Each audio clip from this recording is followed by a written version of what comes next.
በደብረ ነጎድጓድ ቅዱስ ዮሐንስና መካነ ጎልጎታ ቅድስት ማርያም ቤተክርስቲያን ሰበካ ጉባኤ አዘጋጅነት ለማህበረ ካህናቱና ለወጣቶቹ ሲሰጥ የቆየውን የ3 ቀናት ስልጠና በብፁዕ አቡነ ሕርያቆስ ሊቀ ጳጳስ ቃለ በረከት ተጠናቀቀ። ሳባ ሀገረ ስብከት ከሚገኙ ጥንታዊና ባለታሪኮች ቤተ ክርስቲያናት መካከል የደብረ ነጎድጓድ ቅዱስ ዮሐንስና መካነ ጎልጎታ ቅድስት ማርያም ቤተክርስቲያን አንዱ ነው።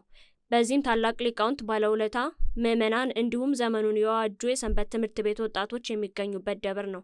የደብሩ አስተዳደር የሰበካ ጉባኤ የሊቃውንት አገልግሎት፣ የምዕመናኑ ተሳትፎ፣ የወጣቶች የዓላማ ተከታይነት የበለጠ ዘመኑን በዋጀ መልኩ ለማጠናከር በማሰብ ከሰኔ 4 ቀን እስከ 26 2018 ዓ.ም ለተከታታይ 3 ቀናት በተለያዩ የቤተክርስቲያኖች ሊቃውንት የስልጠና መርሃ ግብር አከናውኗል። በስልጠና መርሃ ግብሩ ማጠናቀቂያ ቀን ላይ ብፁዕ አቡነ ሕርያቆስ የአዲስ አበባና ሀዲያ ስልጤ አህጉረ ስብከት ሊቀ ጳጳስ፣ ረዳት ፕሮፌሰር ቀሲስ ግርማ ባቱ የመንበረ ፓትርያርክ ጠቅላይ ቤተ ክህነት የማህበራዊና ኢኮኖሚያዊ ዘርፍ ምክትል ስራ አስኪያጅ፣ መልአከ ምሕረት ቆሞስ አባ ገብረ መድኅን ንጉሴ የሀገረ ስብከቱ ዋና ስራ አስኪያጅ፣ መልአከ አሚን ለይኩን አበጀ የደብሩ አስተዳዳሪ ተገኝተዋል። ስልጠናው ለካህናቱ ለሊቃውንቱ ብቻ ሳይሆን ከሰንበት ትምህርት ቤቱ ተማሪዎች፣ ከአካባቢ ወጣቶች እንዲሁም ከምዕመናን ለተውጣጡ አካላት መሆኑ ተገልጿል። ስልጠናው ለካህናቱ ለሊቃውንት ብቻ ሳይሆን ከሰንበት ትምህርት ቤት ተማሪዎች፣ ከአካባቢው ወጣቶች እንዲሁም ከምዕመናን ለተውጣጡ አካላት መሆኑ ተገልጿል። የደብሩ አስተዳዳሪ መልአከ አሚን ለይኩን አበጀ ስልጠናውን የካህናት እረኝነት፣ በዋጋ የተገዙ ምዕመናን እንደ ቃል መጠበቅ እንደሚገባ ስልጠናው በሰፊ መሰጠቱን አብራርተዋል። ዘመኑ ብዙ ተግዳሮት ያለው መሆኑን ያስታወሱት አስተዳዳሪው ለዚህ የበቃና የነቃ ካህን ሊቅ እንዲሁም እንደ ቃሉ ለካህን መታዘዝና ለመጠበቅ ዝግጁ የሆነ ምዕመን እንዲኖር ስልጠናው ድርሻ እንዳለው ጠቁመዋል። አስተዳዳሪውን ስልጠናው የተሳካና በታቀደው መልክ የተከናወነ መሆኑን የጠቀሱ ሲሆን ከዚህም በላይ ብፁዕ አቡነ ሕርያቆስ ሊቀ ጳጳስ ከዋና ስራ አስኪያጅ ጋር መገናኘታቸውን ለትናንትናው ድካምና በጎ ስራ እውቅና እንዲሁም ለቀጣይ ጉልበት ብርታት ይሆነዋል ብለዋል። የስልጠናው ተሳታፊዎች በበኩላቸው በ3 ቀናቱ ስልጠና ባገኙት ጭብጥ መሰረት ወደፊት ስለሚሰሩትና ለሚያደርጉት በአቋም መግለጫ መልክ ያቀረቡ ሲሆን በስልጠናው ትልቅ ቁም ነገር እንዳገኙ፣ በተሰጠው ስልጠናም ለተግባራዊነቱ እንደሚተጉ፣ ስልጠናውም ቀጣይ እንዲኖረውና በዚህም ስልጠና ማዘጋጀትም ለደካሙ አካላት ምስጋናቸውን አቅርበው በቀጣይ ምዕመናን በማስተባበር የበኩላቸውን ድርሻ እንዲወጡ ቃል ገብተዋል። በመርሃ ግብሩ ከደብሩ ሰበካ ጉባኤ አባላት ጀምሮ ሁሉም ተሳታፊዎች ምስክር ወረቀት ከብፁዕነታቸው እጅ ተቀብለዋል። የሀገረ ስብከቱ ዋና ስራ አስኪያጅ መልአከ ምሕረት አባ ገብረ መድኅን ንጉሴ በበኩላቸው የስልጠና ውጤት በጎችን በተኩላ ከመበላት መጠበቅ ብቻ ሳይሆን ከዚህ የከፋውን በጎችን ለማይረባ አእምሮ ተላልፈው እንዳይሰጡ እንዲሁም ከሚበሉ ከመሆን አልፎ የሚባሉ በጎችን እንዳይሆኑ እንዲሁም አስቦ ከመበላት በመቆጠብ መንጋውን በቅዱሳን መጻሕፍት ቃል መሰረት በማድረግ ዕለት መጠበቅ ይገባል ብለዋል። ብፁዕ አቡነ ሕርያቆስ ሊቀ ጳጳስ በበኩላቸው ባዩት ነገርና በሆነው ጉዳይ መደሰታቸውን ገልጸው ከተመሪ መሪው ከድግሱ አስተባባሪው ነውና በቀና መንገድ ለመሩት ለደብሩ አስተዳዳሪ ምስጋና አቅርቧል። ስልጠናው በትናንትናና በነገ መካከል ያለ ድልድይ መሆኑን ያስታወሱት ብፁዕነታቸው ለላቀ የቤተክርስቲያን አገልግሎት ራስን የማዘጋጃ መንገድ መሆኑን ገልጸዋል። ብፁዕነታቸው እውቀትና ልምድ ዕለት ተዕለት አብሮ ካልሆነ ዘላቂ ዘመድ እንዳልሆነ የተጠቆሙ ሲሆን ለእነዚህ ሁነኛ ማሻሻያውና ማሰናበቻው በየጊዜው የሚሰጡ ስልጠናዎች ናቸው ብሏል። በመጨረሻም ብፁዕነታቸው ሀገረ ስብከቱ በሰጠው ሁሉን አቀፍ መመሪያ መሰረት ላከናወናችሁት ስልጠና እናመሰግናለን፣ በቀጣይ በተጠናከረ ውጤት በሚለካ መንገድ እንዲቀጥል እናሳስባለን ብለዋል።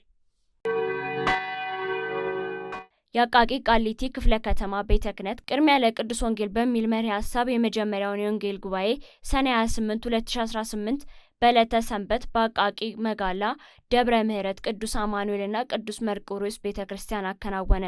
በጉባኤው ላይ ብፁዕ አቡነ ማርቆስ የስብከተ ወንጌልና ሐዋርያዊ ተልእኮ መምሪያ ሊቀ ጳጳስ፣ ሊቀ ካህናት ዕዝራ ንዋይ የአቃቂ ቃሊቲ ክፍለ ከተማ ቤተ ክህነት ዋና ስራ አስኪያጅ፣ ሊቀ ጉባኤ አባይ ህሩይ የአቃቂ መንበረ ሕይወት መድኃኔዓለም ቤተ ክርስቲያን አስተዳዳሪ፣ መምህረ ሀረገ ወይን የክፍለ ከተማው ቤተ ክህነት የስብከተ ወንጌል ክፍል ኃላፊ፣ መምህራነ ወንጌል እንዲሁም ሊቃውንትና በርካታ ምዕመናን ተገኝተዋል። በጉባኤው ትምህርተ ወንጌል በብፁዕነታቸው፣ ዝማሬ በሊቀ መዘምራን ቴዎድሮስ ዮሴፍ፣ ቅኔ በደብሩ መምህር እንዲሁም የስራ ሪፖርት በደብሩ አስተዳዳሪ፣ የቅድሚያ ለወንጌል አገልግሎት ገለጻ በሊቀ ካህናት ዕዝራ እንዲሁም ደብሩ ስለሚያሰራው መጠለያ ማስተባበሪያ በመጋቢ አዲስ ምናለ ተገልጸዋል። የክፍለ ከተማው ቤተ ክህነት የቅዱሱን ወንጌል አገልግሎት በተጠናከረና ዘመኑን በዋጀ መልኩ እንዲሁም በመልክዓ ምድራዊ አቀማመጣቸውና ከሚገኙባቸው የአገልጋዮች ብዛት ምዕመናን ባገናዘበ መልኩ ጉባኤ በማዘጋጀት አገልግሎቱን ለማጠናከር እየሰራ እንደሚገኝ ሊቀ ካህናት እዝራ ንዋይ የክፍለ ከተማው ቤተ ክህነት ተናግረዋል። ሊቀ ካህናት እዝራ ቀጥለውም የጥምር ጉባኤው ዓላማ የቅዱስ ወንጌል አገልግሎት ከማጠናከር ባለፈ የአብያተ ክርስቲያናት አገልጋዮችና ምዕመናን እንዲሁም ሰንበተ ትምህርት ቤት አባላት እንዲተዋወቁ ተቀራርቦ ተደጋግፎ እንዲያገለግሉ መደልደልን የሚፈጥር እንደሆነ ገልጸዋል። በመሆኑም የመጀመሪያውን ለቅዱስ ወንጌል የአንድነት ጉባኤ በአቃቂ መጋላ ደብረ ምሕረት ቅዱስ አማኑኤልና ቅዱስ መርቆሬዎስ ቤተክርስቲያን ለማከናወን ተችሏል ብለዋል። ደብሩ የተመረጠበትን ምክንያት ሊቀ ካህናቱ ከዛሬ ወር በፊት ወደ ቦታው ባቀኑበት ወቅት ተግባብቶ የመስራት ችግር ተግዳሮት የሆነበት የምዕመናን ቁጥር አነስተኛ የሆነበት እንዲሁም በርካታ አባቶችና የወንጌል አገልጋዮች ብዙም ሄደው የማያስተምሩበት ቤተክርስቲያን መሆኑን በወቅቱ መታዘባቸውን አስታውሰው ቅድሚያ ለወንጌል ጉባኤ በዚሁ እንዲጀመር መነሻ እንደሆናቸው አብራርተዋል። መጋቢ አዲስ ምናለ በክፍለ ከተማው ቤተ ክህነት የቅዱስ ወንጌል ጉባኤ አስተባባሪ ኮሚቴና የአቃቂ መንበረ ሕይወት መድኃኔዓለም ቤተክርስቲያን የስብከተ ወንጌል ክፍል ኃላፊ በበኩላቸው ደብሩ የተመሰረተው አጭር ጊዜ ከመሆኑ ጋርና ከከተማው ከዋናው መስመር ትንሽ ወጣ ያለ በመሆኑ ምክንያት እንደሚፈለገው የወንጌል አገልግሎት ለመስጠት አለመቻሉን ጠቁመዋል። ይሁንና እግዚአብሔር ፈቅዶ ለሊቀ ካህናት እዝራ መሪነት እንዲህ ባለ መልኩ ለማዘጋጀት ተችሏል ብለዋል። ደብሩ ከአቃቂ መድኃኔዓለም ቤተክርስቲያን በቅርብ ርቀት ስለሚገኝ በሰርክ ጉባኤና በሰንበት ትምህርት ቤት መርሃ ግብራት መጋቢ አዲስ ምናለ መጥተው እንደሚያገለግሉ የደብሩ ሰንበት ትምህርት ቤት አባላት የገለጹ ሲሆን በዚህም ለመምህሩ አገልግሎት እውቅና በመስጠትና በማመስገን በብፁዕነታቸው ቡራኬ ሽልማት አበርክተዋል። የደብሩ አስተዳደር በደብሩ እየተሰሩ የሚገኙ መንፈሳዊና ማህበራዊ ስራዎች በሪፖርት መልክ አቅርበዋል። በቀጣይም በቅዱስ ወንጌል አገልግሎት ጠንክሮና ተናቦ ለመስራት በቁርጠኝነት እንደሚሰሩ ገልጸዋል። ብፁዕ አቡነ ማርቆስ ሊቀ ጳጳስ የሚሰማ ጆሮ ያው ይስማ በሚል ርዕስ መነሻነት ቅዱስ ማቴዎስ በጻፈው ቅዱስ ወንጌል ምዕራፍ 13 ቁጥር 9 መነሻነት ስለ ዘሬውና ስለ ዘሩ እንዲሁም ዘሩን ስለወደቀበት የመሬት አይነት በማብራራት አስተምሯል። ብፁዕነታቸው ፍቅር ተዘርቶበት ያልበቀለብን ቅንነት ወርቆ ያላፈራን ዋጋ ተከፍሎልን ያልተረዳን ብዙዎች የሆነው ቅዱስ ወንጌል በሚገባ ሆነን ስላልሰማ ነው። አገልጋዮቹም የቱን ይቅደም የሚለውን አሰራር ባለመልመዳችን ነው ብለዋል። በመሆኑም እንዲህ ከከተማ በራቁ የሰው ቁጥር አነስተኛ በሆኑባቸው የመንገድ ተግዳሮቶች በሚሆኑባቸው ቦታዎች ይህም ቃሉ የሚዘራው መልካም ገበሬ የሚወርቅበት ለም መሬት የሚያፈራው 100 ፍሬ እንዲሆን ትልቁ መደላደል ይፈጥራል በማለት ገልጸዋል። ሊቀ ካህናት እዝራ ንዋይ ቀደም ሲል በነበራቸው አገልግሎት ዘርፍ በስብከተ ወንጌል ኃላፊነት፣ በጻፊነት እንዲሁም በደብር አስተዳዳሪነት ለቅዱስ ወንጌል አገልግሎት የነበራቸው ትጋት በዚህም ስራ አስኪያጅነት ደረጃም እንዲሁም ቅድሚያ ለወንጌል በሚል መሪ ቃል ማስቀጠላቸው በእጅጉ የሚያስደንቅ ነው። ለዚህም ከጎን በመሆን ማበረታታትና ማገዝ እንዲሁም መታዘዝ ያስፈልጋል ብለዋል። አክለውም ቅድሚያ ለወንጌል ጉባኤ ላስተባበረው ለክፍለ ከተማው ቤተ ክህነት ላዘጋጀው ለደብሩ አስተዳደር ሰበካ ጉባኤ እንዲሁም ለተባበሩት አካላት ምስጋና አቅርበው ቡራኬ የሰጡ ሲሆን በቀጣይም በደብሩ የቅዱስ ወንጌል አገልግሎት እንዲጠናከር ሁሉም የበኩሉን ድርሻ መወጣት እንዳለበት አሳስበዋል። በመጨረሻም ብፁዕነታቸው በቀጣይ ጊዜያት መጥተው እንደሚያገለግሉ ቃል ገብተው ጉባኤው በጸሎትና በቡራኬ አጠናቀዋል።